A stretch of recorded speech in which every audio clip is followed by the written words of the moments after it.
Bonjour à tous. Je suis ravie d'être ici aujourd'hui pour parler de la mer, nouvel espace de développement de la planète. Enfin, moi, je ne vais pas parler beaucoup, je vous rassure. Ce sont surtout les intervenants et les étudiants qui vont prendre la parole. Quand on m'a demandé d'animer cette table ronde, j'étais ravie, j'ai grandi près de la mer et je me suis dit on va enfin pouvoir rêver. Enfin, les poètes l'ont fait avant nous, mais on va pouvoir imaginer demain, économiquement, humainement, parler d'humanité, d'alimentation, de transition énergétique, de transport. Pendant 40 minutes, le timer est lancé. J'ai appris beaucoup de choses en préparant cette table ronde. Je ne vais pas trop spoiler parce que je pense que tout au long de la journée, vous allez avoir des tonnes de données, mais ce n'est pas pour rien que la Terre s'appelle la planète bleue, puisque l'océan, ça m'a rappelé quand j'étais petite à l'école, représente les 3/4 de la surface de la planète. Je suis ravie aujourd'hui d'accueillir Madame la ministre Sarah El Haïry, secrétaire d'État auprès du ministre de l'Éducation nationale, de la jeunesse et des sports. Vous êtes chargée de la jeunesse et de l'engagement. Samy Fouad, vous êtes le directeur général de CMA-CGM. Et Nicolas Imbert, vous êtes directeur exécutif d'une ONG qui s'appelle Green Cross France et Territoires. À mes côtés, 3 étudiants, Clément Baloche, bonjour, Charlotte Marès et Romain Ibora, qui vont ponctuer ce débat de questions. Je prends 2 minutes pour me présenter. Je m'appelle Flavie Després, j'ai cofondé un média qui s'appelle Care News, que je dirige actuellement. C'est un média qui est dédié au sujet d'engagement. Ça va faire 7 ans, c'est l'âge de raison. Et monter un média sur l'engagement il y a 7 ans, c'était un sacré pari, mais un peu comme prendre soin de la terre et de la mer, et je suis ravie que ces questions soient publiques aujourd'hui. Comme je vous disais, j'ai grandi au bord de la mer, et pourtant je souffre de thalassophobie, donc je pense que je suis vraiment la pire animatrice qu'il fallait pour ce LH Forum.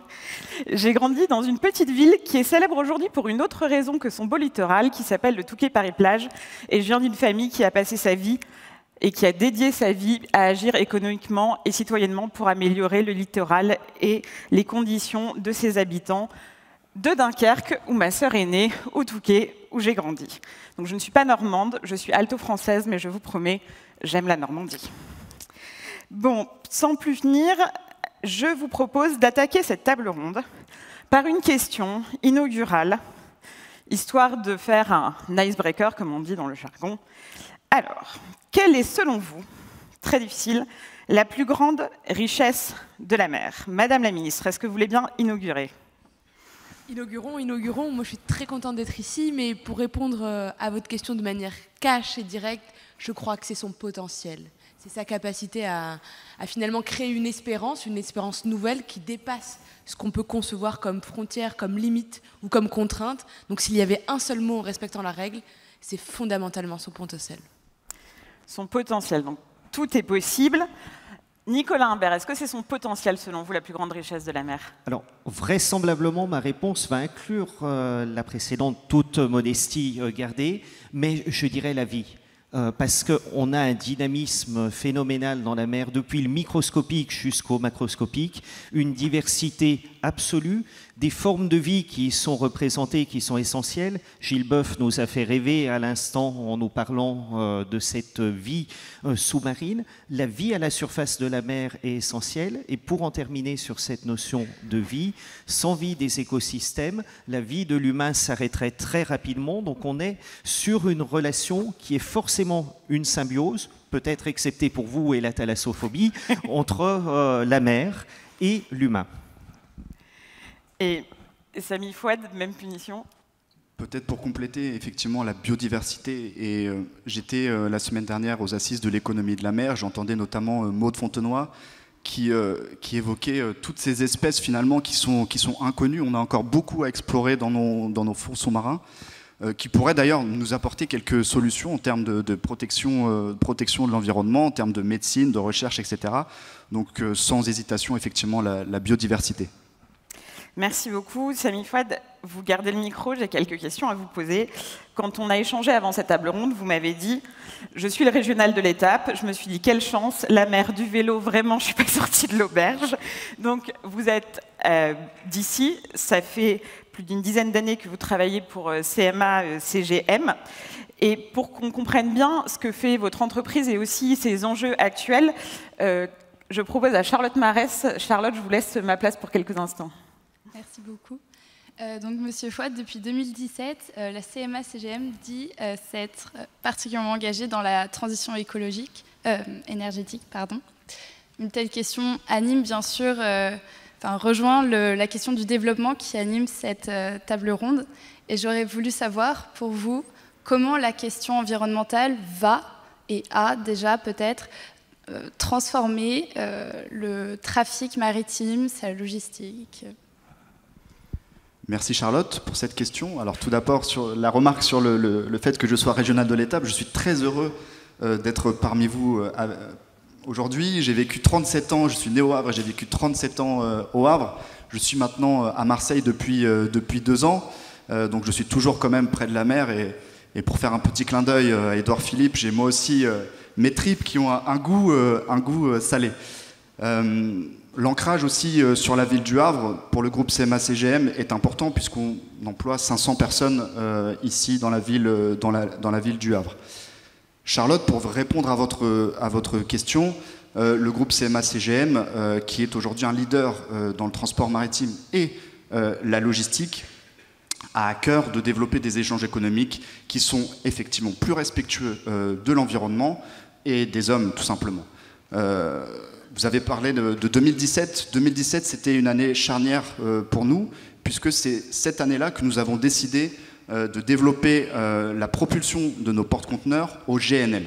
Donc c'est quand même ça fait suite à 7 ans quand même de recherche et de développement sur cette énergie qui est un peu plus propre. On sait que ce n'est pas la solution de demain, c'est une étape justement dans cette transition énergétique qui est pour nous au cœur de la stratégie de transformation du groupe CMA-CGM. Nous avons officialisé au mois de juin la nouvelle signature du groupe qui s'appelle Better Ways, de meilleurs chemins. Donc on est vraiment au cœur de la problématique.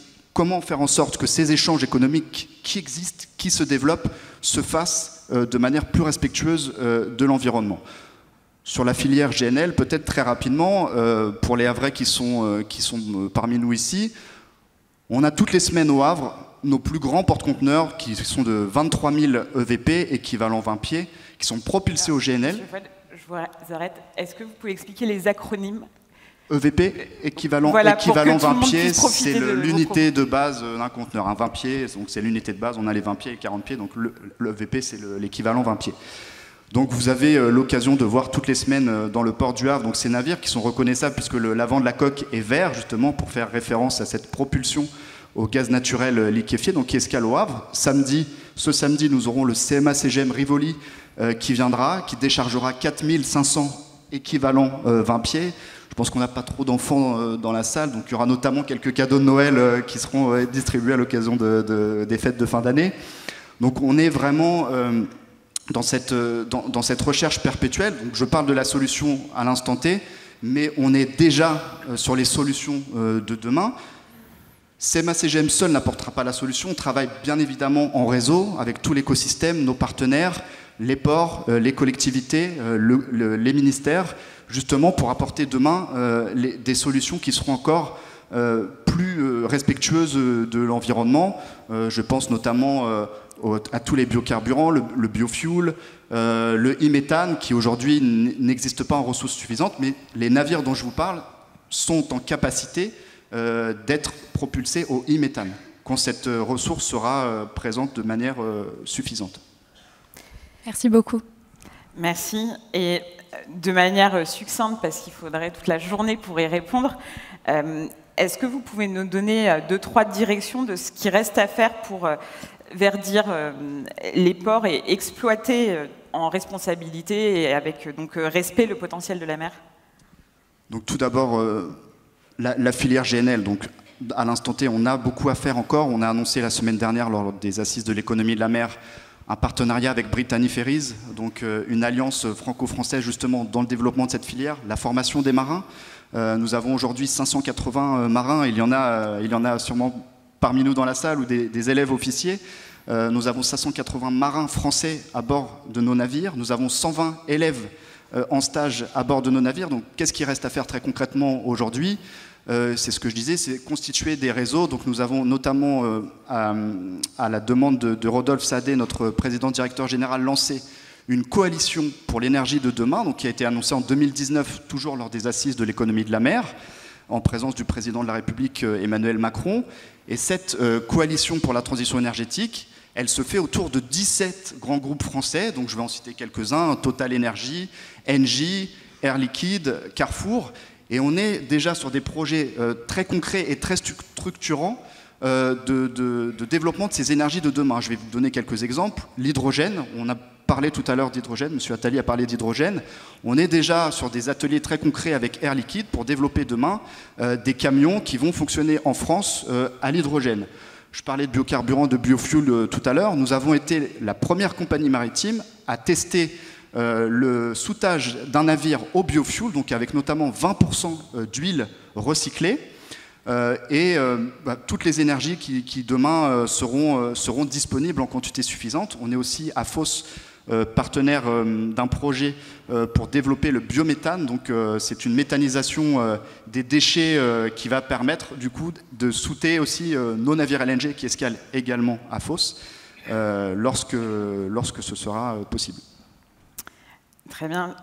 Je vais vous poser une question de journaliste. Donc il faut de temps en temps. On parle de prospective, de réseau, mais il faut aussi des moyens, des volontés. Et Monsieur Fouad, vous n'êtes pas le seul à pouvoir répondre à cette question, bien sûr, dans cette table ronde. Mais est-ce que, selon vous, il y a assez de recherche et développement investi sur la mer, sur l'océan, que ça soit universitaire ou pour les emplois que cela peut créer? Est-ce que c'est suffisant? Alors Flavie, vous me parlez de volonté, j'ai envie de reprendre une citation connue, et pour reprendre un peu la signature du groupe, là où il y a une volonté, il y a de meilleurs chemins. Donc effectivement, il faut qu'on travaille main dans la main. Je crois que Stéphane Raison, le directeur d'Aropa, interviendra demain. On est aussi avec Stéphane, on travaille sur ces sujets d'électrification à quai.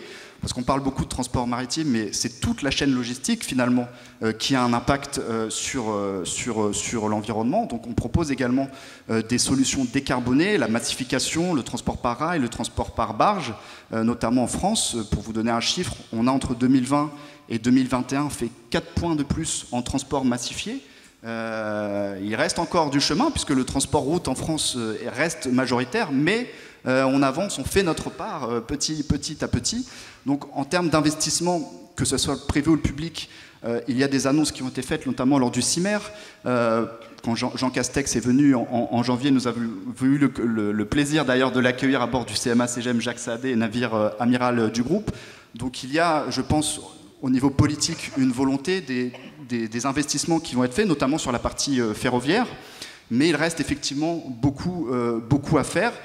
Et nous, ce qu'on fait au sein de CMA-CGM, c'est qu'on s'entoure justement de spécialistes. On s'entoure d'ONG. On peut parler d'Energy Observer, qui est le premier navire qui est positif énergétiquement, qui en ce moment navigue. Donc on est partenaire de Energy Observer. On a annoncé lors du Congrès international de la nature à Marseille un partenariat également avec les Surfriders. Donc on fait maintenant partie du Green Marine Europe. Donc cet organisme justement pousse les compagnies maritimes à aller au-delà des contraintes qui sont mises en place au niveau international. Donc on suit bien évidemment, mais on essaye vraiment d'aller au-delà. Et on parlait de l'année 2017, Charlotte, mais on n'a pas attendu 2017 justement pour mettre en pratique ces mesures. Entre 2005 et 2019, le groupe CMA-CGM a déjà réduit son empreinte carbone de 50%. C'est quand même pas négligeable et ça se fait notamment via le Fleet Center. Donc c'est un centre opérationnel qui travaille 24/24, Marseille, Singapour et Miami, qui nous permet notamment d'optimiser les rotations de nos navires, de réduire la vitesse quand on ne peut pas escaler dans un port donné. Donc on réduit la vitesse et en réduisant la vitesse, on limite d'emblée notre empreinte carbone. Merci. Madame Lamy, je vois que vous avez envie de réagir. Mais parce que c'est un échange. Et en fait, votre énergie dans cet échange marque à quel point les enjeux de notre temps, les enjeux de la planète bleue ne peuvent fonctionner que s'il y a de l'alliance. Et donc c'est là où, en fait, ça m'a fait réagir parce que, du coup, mes yeux pétillaient. Cette alliance, elle fonctionne quand il y a de l'école, de l'engagement des entreprises, un engagement évidemment politique et un engagement citoyen. Et vous avez parlé d'un certain nombre d'engagements, évidemment, du gouvernement. Le président de la République a annoncé le One Ocean Summit dès 2022. C'est un des exemples. Mais ça m'a surtout fait penser à un point. Et je sais que la règle n'est pas de parler de son âge, mais parfois, ça arrive. Ça faisait 32 ans qu'on n'avait pas un ministère de plein exercice, un ministère de la mer. Et je crois qu'au-delà des symboles, il y a des actes qui permettent de projeter dans le temps. Et ça revient aux propos, évidemment, de Jacques Attali et d'Édouard Philippe. La transformation ne fonctionne que si chacun, au moment où il est là, au moment où il est ancré, est dans un cas beaucoup plus important qui le transcende. Et je crois qu'aujourd'hui, eh bien, par votre énergie et par vos propos, on marque quelque chose qui donne l'espoir du fonctionnement, en tout cas de l'engagement plus collectif. Ce n'était pas du tout prévu, mais franchement, cette énergie dégage sur cette tribune. Merci beaucoup. Alors, pour clore la question du transport, non pas que ça ne soit pas passionnant, mais il faut que chacun puisse prendre la parole, je prête mon micro à Romain Ibora. Merci beaucoup. Bonjour à toutes et à tous. Monsieur Fouad, vous avez parlé des porte-conteneurs et j'avais une question pour vous et pour Monsieur Humbert. La facilité du transport maritime ne rend-elle pas la consommation de produits qui viennent de l'autre côté du monde beaucoup plus simple et donc participe activement à la pollution? Et donc ne devrions-nous pas restreindre le transport maritime afin de privilégier la consommation locale? Vous n'allez pas dire non. Là, on rentre dans des questions d'ordre philosophique. Merci pour la question. C'est vrai qu'aujourd'hui, ce qu'on peut dire sur le commerce mondial, c'est qu'il y a un équilibre du commerce mondial qui est ancré avec, à tort ou à raison, la Chine, notamment, pour ne pas les citer, qui est aujourd'hui l'usine du monde, qui vous permet de vous fournir en téléphone, qui vous permet peut-être fournir en basket, la télé que vous allez peut-être acheter à Noël. Ça, c'est une réalité aujourd'hui, c'est notre quotidien, et ça a peut-être en quelque sorte aussi permis un équilibre géopolitique, puisqu'on a accès à ces biens de consommation à des niveaux de prix qui restent abordables. Donc ça, c'est le premier point. On a pensé peut-être en 2020, au tout début de la crise Covid, que cet équilibre allait changer. On s'est dit, est-ce que des grands groupes, des enseignes de grande distribution vont justement changer de sourcing et aller peut-être plus sur de l'Europe, des productions de l'Europe de l'Est ou du Maghreb? Et finalement, on ne le voit pas pour l'instant, on le voit peut-être de façon marginale. En tout cas, nous, on a à cœur de répondre aussi à cette demande. Je parlais de la taille des 23 000 conteneurs, ça permet aussi, cette massification permet finalement aussi de réduire l'empreinte carbone. Un navire qui transporte 23 000 EVP, finalement, si on regarde, équivalent 20 pieds, Flavie, finalement, quand on regarde l'impact carbone sur un conteneur, sur une tonne, ça se réduit. Ce qu'on peut dire également, puisque vous parliez effectivement de ce trade Asie-Europe qui est pour nous effectivement un trade majeur, mais en parallèle, on continue à développer justement l'intra-régional. Le groupe CMA-CGM a investi depuis plusieurs années dans ces compagnies, ce qu'on appelle de cabotage, donc qui permettent justement de joindre des plus petites zones. Donc, on peut parler d'ANL sur l'Océanie, on peut parler de CNC en Asie, et on peut parler en Europe de Container Ship. Container Ship, c'est notre filiale Short Sea. Donc on est sur des courtes distances et finalement, ce que l'on fait avec ces navires-là, c'est qu'on enlève des camions des routes, très concrètement. Et on a ouvert des lignes, même au plus dur de la crise, Madame la secrétaire d'État, l'année dernière, on a ouvert des lignes sur l'Irlande, sur le UK. Je parlais tout à l'heure de Brittany Ferries. On va s'allier à Brittany Ferries, justement, sur ces trades entre l'Espagne, l'Irlande, le UK. Donc on est aussi... on regarde de très près ce développement intra-régional et on met aussi les moyens, justement, pour limiter l'empreinte carbone et capitaliser sur ces autoroutes de la mer. Merci beaucoup. Samy Fouad. Nicolas Berge, je rappelle que vous êtes le directeur exécutif d'une ONG qui s'appelle Green Cross. Et quand on a échangé, j'ai parlé de votre question, Romain, et vous m'avez apporté un éclairage un petit peu différent. C'est ça. Et Green Cross, donc, est une association environnementale qui a été fondée par Gorbatchev et avec l'appui du commandant Cousteau en 1993, suite à Rio 92, pour arriver à trouver, au-delà de l'engagement des chefs d'État qui, dès cette période, étaient très sincères, mais pas forcément à la hauteur de l'urgence écologique, des pistes de solutions, ce qu'on appelle des clés pour agir via les territoires. Pour répondre très directement à votre question, en fait, le transport maritime est à l'image de la mondialisation. Et ce qui vient d'être dit est parfaitement vrai, c'est-à-dire qu'au moins avec des opérateurs comme CMA, CGM, la partie grande distance a été optimisée techniquement. Ce qui veut dire qu'aujourd'hui, ce qui va être le plus émissif, c'est ce qu'on appelle le dernier kilomètre, le moment où le colis va finir d'arriver chez vous. Et entre-temps, il faut qu'on fasse un gros progrès en France et rapidement pour arriver à mieux connecter les ports avec les voies ferroviaires, avec les voies fluviales et avoir effectivement des transporteurs de plus petits gabarits qui préservent absolument la qualité de l'air dans nos villes. Il y a un an, on était à Marseille et on a fait un petit bouquin Air, Climat, Énergie, enjeu pour une métropole littorale qui reprenait ceci. Et en un mot, pour conclure sur la notion de qu'est-ce qui se passe si on relocalise notre économie, ce qui est quand même quelque chose qui arrive et qui est à la mode. Personnellement, je suis interrogé quand je vois que nous décidons sereinement, en France et en Europe, d'exporter à travers des navires qui ne sont pas toujours au niveau de qualité de ceux de CMA, CGM, des déchets qu'on pourrait très bien retraiter et qui seraient des valeurs ajoutées pour demain ou pour après-demain, dans le meilleur des cas en Chine où ils sont à peu près traités, dans le pire des cas en Inde ou dans d'autres pays où ils seront beaucoup moins traités et beaucoup moins suivis.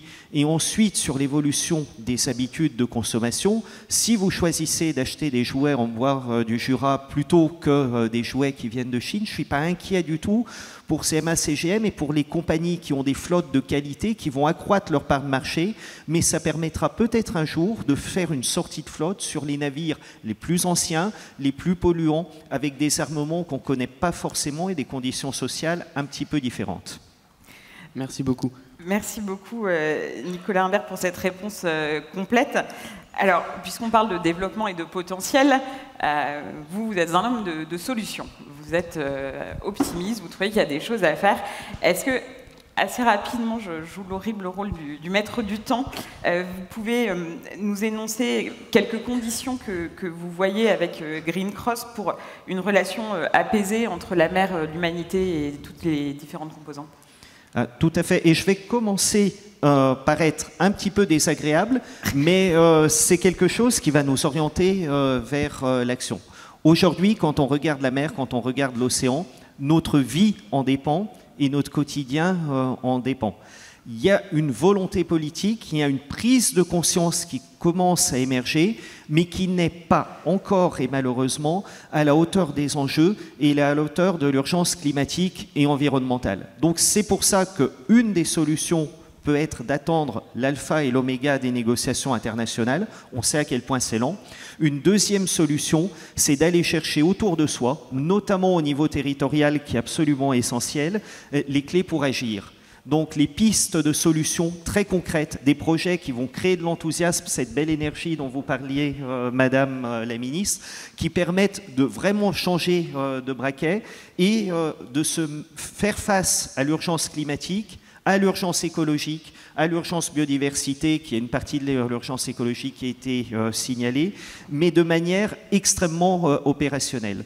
Le rapport du GIEC qui est paru sur Océan et Cryosphère depuis septembre 2019 nous montre à quel point il faut qu'on change les priorités. La bonne nouvelle, c'est qu'on a les solutions. Dans ces solutions, le transport maritime a une partie des solutions, certaines qui ont été décrites, d'autres qui nous font également rêver pour des raisons différentes, le transport à la voile, le fait peut-être effectivement autour des filières gaz et hydrogène de changer la forme des navires, les vitesses ont été décrites tout à l'heure.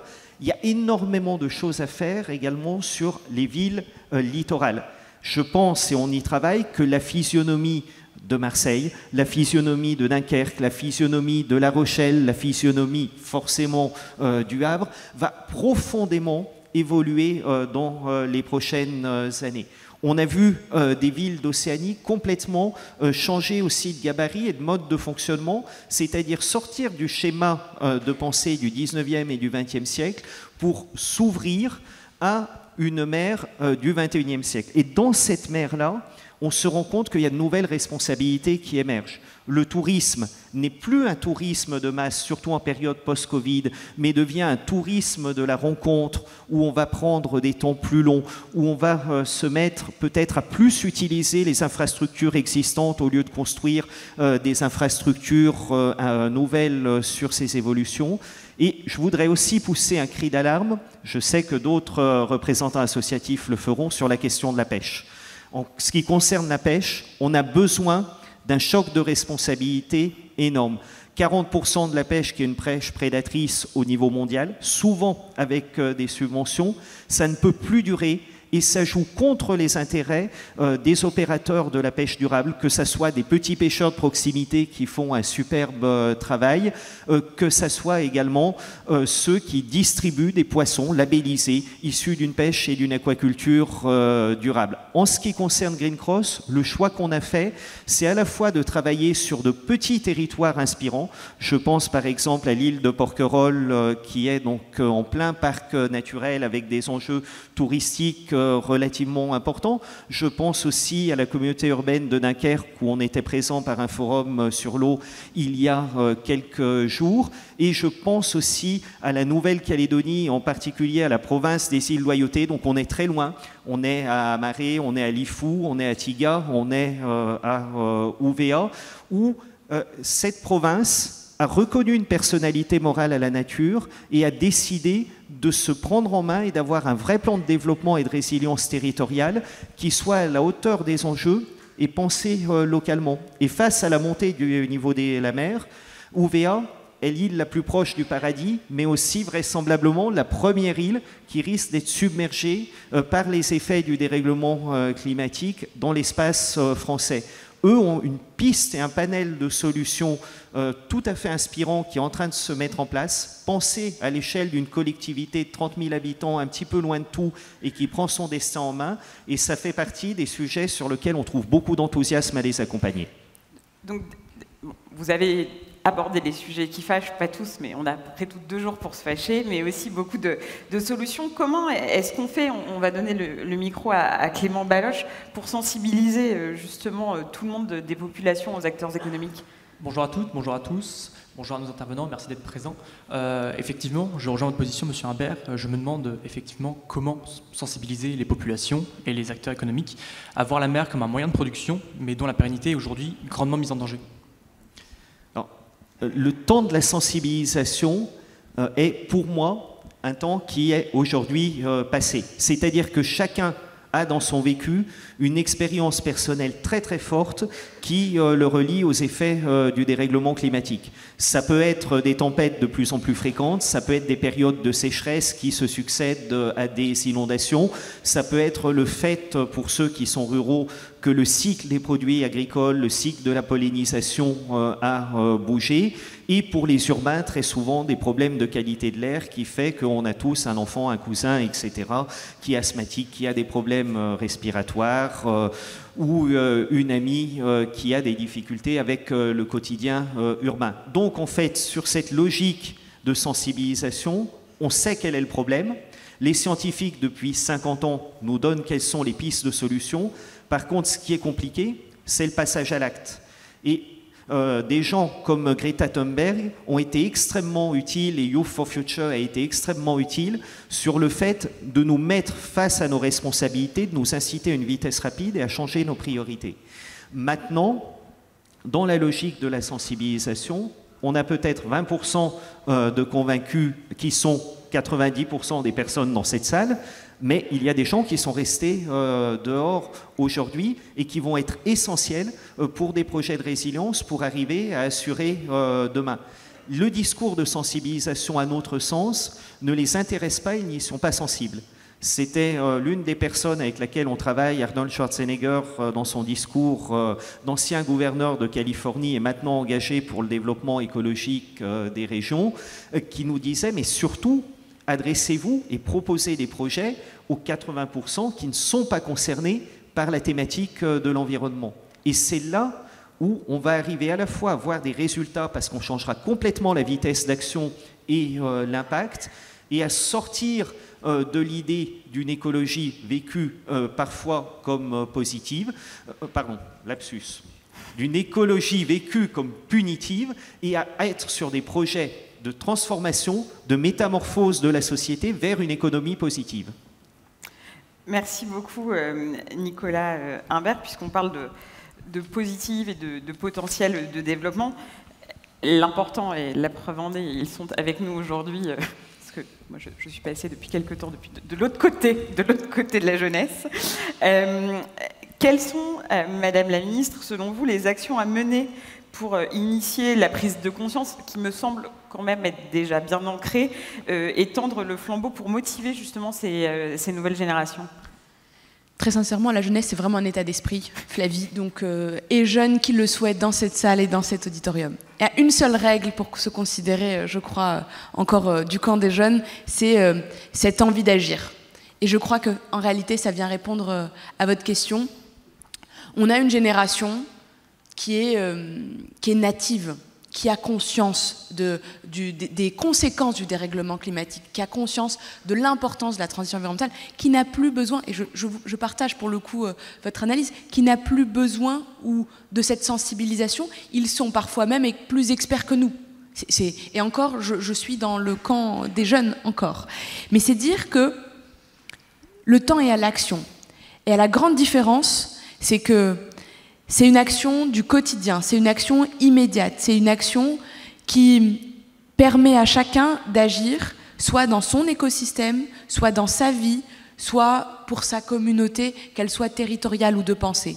Et donc, quand on a une génération d'éco-délégués à l'école avec Jean-Michel Blanquer, parce que c'est aussi leur donner le goût d'agir, leur montrer le chemin d'agir, quand vous avez dans le monde de l'entreprise des créations d'entreprises comme, alors je vais penser à Yuka ou Vinted, qui dans le fond transforment notre capacité de consommer et devient du coup, donne un choix supplémentaire, donne des cartes supplémentaires. Quand vous avez toute une génération qui est au-delà de l'appétence, à une vraie sensibilité à la biodiversité. Et je l'ai vu sur plusieurs âges, et quand je dis plusieurs générations, ça va de 14 à 18 ans, de 18 à 25 et de 25 à 30, 35, très largement. La vraie différence, c'est cette capacité d'agir aujourd'hui, qui n'attend pas des transformations systémiques, mais qui a envie d'être plutôt actrice de la transformation, chacun à son niveau, et donc d'accélérer et d'accentuer la convergence des actions. Et ça prend 1 million de formes. Par contre, il y a un paradoxe profond. Un paradoxe démocratique. On a une jeunesse qui est particulièrement engagée et qui n'utilise pas encore suffisamment, en tout cas, le vote comme un outil d'accélération, en tout cas d'amplification des transformations souhaitées. Merci. Je voudrais qu'on aborde un dernier point, c'est qu'on a parlé de protection, de création de valeurs économiques. Mais si on parle de jeunesse, moi, ma plus grande préoccupation, il y a quelques années, c'était de trouver un boulot. Est-ce que vous pouvez nous dire quelques mots? Est-ce que, selon vous, la mer, il reste encore suffisamment de ressources et de métiers à créer, à inventer ou à réinventer pour que les jeunes trouvent de l'emploi sur les littoraux? Il y a quelque chose d'assez dingue, et en fait, c'est le cas aujourd'hui au Havre, c'est le cas à Marseille, c'est le cas à Nantes, c'est le cas à Paris, c'est le cas à Aurillac. Vous ne pouvez pas passer une journée sans croiser des entreprises qui vous disent « j'ai besoin de recruter, ma croissance est en question, voire en jeu ». Vous avez une jeunesse, et pour une partie d'entre elles, qui souffre encore d'un chômage lourd, important, et en fait, on n'arrive pas à connecter les deux. Et c'est fou, hein, mais tu te dis, comment je n'arrive pas à créer ce pont et ce lien? Et en fait, en creusant, en écoutant, au-delà des transformations nécessaires de notre système de formation, d'orientation, d'accompagnement, qui est en cours, il y a un enjeu. Il faut répondre à la première aspiration de la jeunesse. Elle a envie de sens, elle a envie d'être fière de son job, elle a envie de pouvoir se projeter, elle n'a pas envie de participer à la destruction ni de la planète, ni participer à une économie prédictive. C'est pas son envie. Et donc, face à ça, on a deux enjeux, en tout cas en étant assez rapide, parce que j'ai eu l'exercice de mettre du temps et je sais à quel point c'est difficile.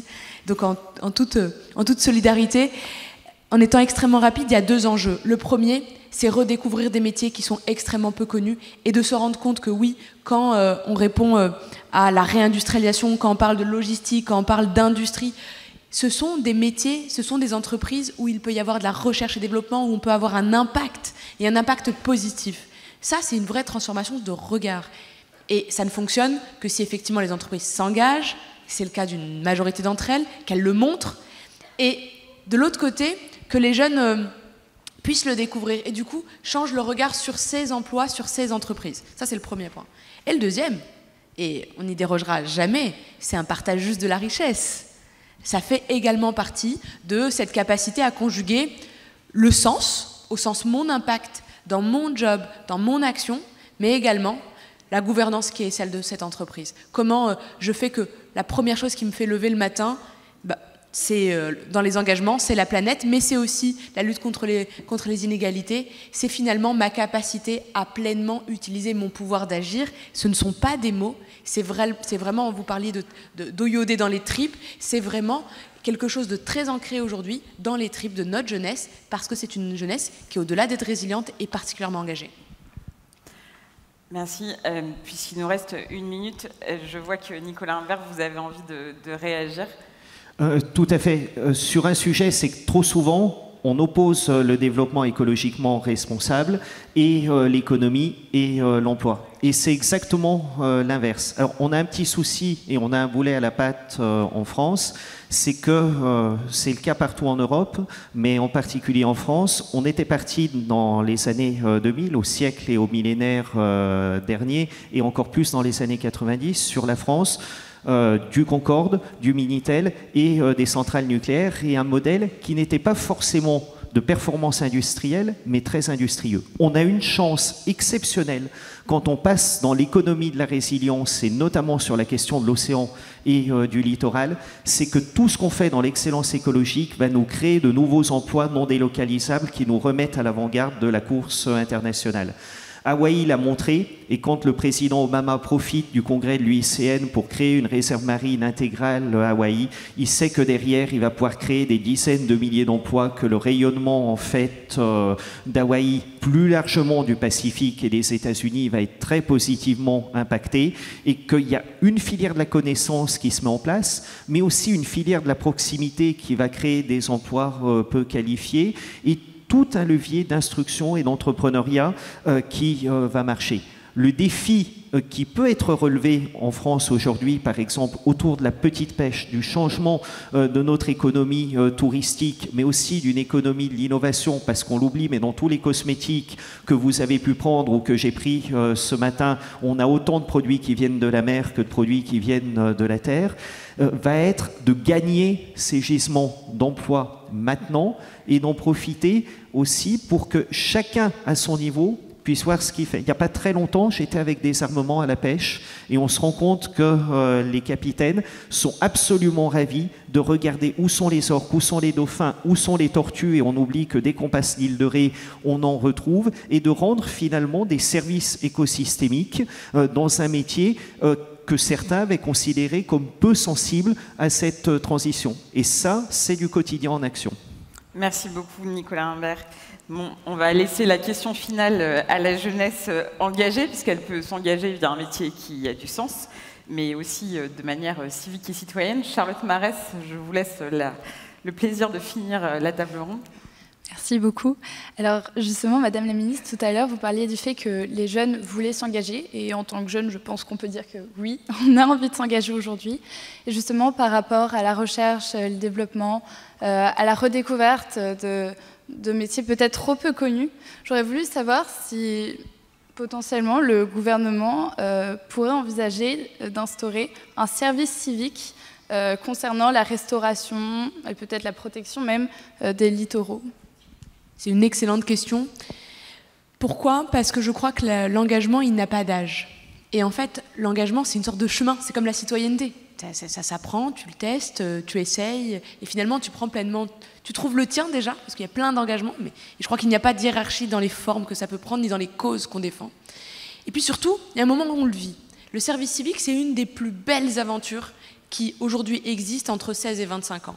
Parce que c'est 8 mois d'utilité sociale, d'utilité à la recherche de l'intérêt commun, accompagné. On ne regarde ni le diplôme, ni l'origine, ni sociale, ni territoriale.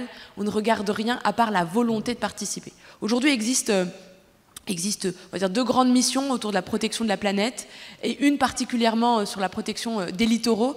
Et d'ailleurs, ma collègue Annick Girardin a embarqué plus de 10 millions d'euros supplémentaires pour France Vue du Ciel, qui est un programme magnifique qui permet à la jeunesse de s'engager. On a plus de 245 000 missions, et ça veut dire en fait 245 000 aventures à vivre sur la protection de la planète et les services civiques. Mais au-delà de ça, vous avez, je crois, dans ce chemin, un temps qui va être un temps fort également. C'est entre 15 et 17 ans où le projet du président, c'est de généraliser le service national universel, qui en réalité, qu'est-ce que ça va être ce moment? C'est donner à chacun, pendant plus d'une journée, parce que c'est dedans, c'est un module obligatoire, tous les moyens de s'engager, associatifs, bénévoles, en s'engageant syndicalement, en ayant des collectifs citoyens, en rejoignant des réserves, qu'elles soient communales, qu'elles soient nationales, en rejoignant le corps européen de volontariat ou encore des programmes de mobilité portés par des fondations ou des actions. Le plus important, c'est de donner à notre jeunesse le panel d'engagement possible et que chacun trouve le sien, parce que cette transformation ne fonctionne que si elle est inclusive, que si chacun y trouve sa place et surtout si chacun peut activer et utiliser son pouvoir d'agir.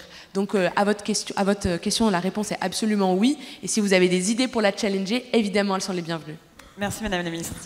Merci beaucoup Madame la Ministre, merci à toutes et à tous, merci Flavie, on se retrouve tout à l'heure. On a un peu de soucis à se faire quand même comme animateur, parce que la relève est pas mal. Hein. Oui, je pense qu'à la fin de la journée, on est tous les deux dans les coulisses. On peut applaudir tout le monde, mais on peut aussi applaudir particulièrement la relève, puisqu'on a terminé sur un hymne à la jeunesse de Sarah El Haïry.